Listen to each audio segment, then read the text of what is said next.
সলনি নহ'ল প্ৰবাসী শ্ৰমিকৰ জীৱন। কালিও খোজকাঢ়ি আগবাঢ়ি নমস্কাৰ। আজিও সমূহ অসমবাসী ৰাইজলৈ আজি মই এজন সাধাৰণ কবি হোৱাৰ লগতে এজন ভাৰতীয় নাগৰিক হিচাপে ভাৰতৰ এচাম দৰিদ্ৰ লোকে নিজৰ কৰ্মসংস্থাপন হেৰুৱাই ঘৰলৈ উভতি অহাৰ বাটত যি অসুবিধাৰ সন্মুখীন হৈছে, যি সৰু সৰু অজ্ঞ কণমানিয়ে যি কান্দোনৰ দেওধনীৰি বাটচৰা এটা পোৱাৰ পৰা বঞ্চিত হৈছে, তেওঁলোকৰ বাবে এটি সমবেদনাৰ চন্দৰ গাঁথনিকে মই এটি সকাহ হিচাপে আগবঢ়ালোঁ।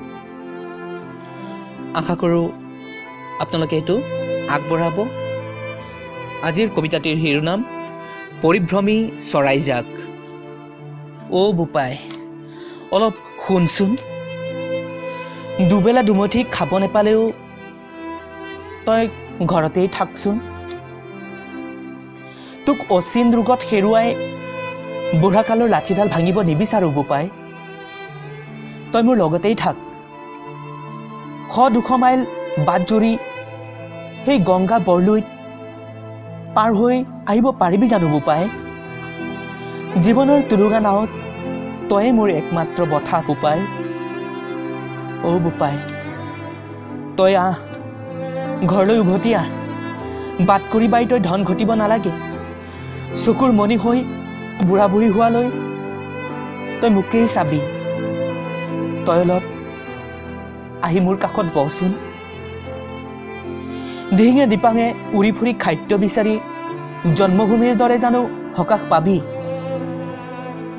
আইৰ নিচুকনি ৰসৰাজৰ বুঢ়ী আইৰ সাধুখিনি তোক কোনে গাই শুনাব বোপাই?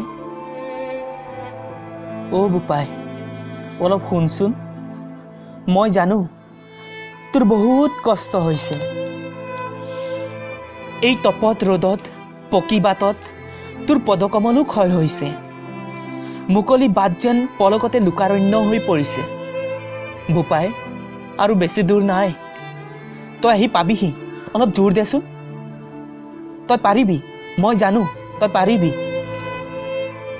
দেওধনী দি নচা কৰোণাক তয়ে বধিবি। অক্লান্ত সমস্যাৰ আৰ্তনাদ তয়ে বশ কৰিবি বোপাই। দে আৰু জোৰ দে বোপাই। তোৰ জন্মভূমিৰ হকে আৰু অলপ বল দেচোন। গেৰুঙা মনোবলেৰে হ'লেও তই জগত জিনিবি বোপাই। তই ক'ৰ হয় জানই চাগে। যি কুশল কোঁৱৰ কনকলতা লাচিত আৰু জীয়া জেৰেঙাৰ জয়মতীৰ দেশ বুলি পৰিচিত, তই সেইটো পাহৰি নাযাবি বোপাই। তই পাৰিবি মোৰ বোপাই, তই পাৰিবি। কাৰণ তই হলি মোৰ পৰাক্ৰমী চৰাই, তই হলি মোৰ পৰিভ্ৰমী চৰাই বোপাই। তই হলি মোৰ পৰিভ্ৰমী চৰাই। ধন্যবাদ। আজি এই কবিতা ফাঁকি কেৱল মই এজন কাৰ্বি ল'ৰা বুলি নহয়, এজন অসমীয়া, এজন ভাৰতীয় হিচাপে আগবঢ়ালোঁ। মোৰ নাম আৰু মোৰ উপাধি যেন কবিতাটিৰ উদ্দেশ্যত ব্যাধি স্বৰূপ হৈ নপৰে।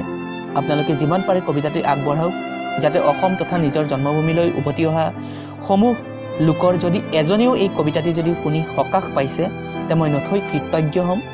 মই ভাবিম যেন এই কবিতাটি সফল হ'ল আৰু মোৰ উদ্দেশ্য পূৰ হ'ল। তাৰে কামনাৰে আজিৰ কবিতাটি ইয়াতে মই সামৰণি মাৰিলোঁ। ধন্যবাদ। আপোনালোকৰ দিনবোৰ শুভ হওক।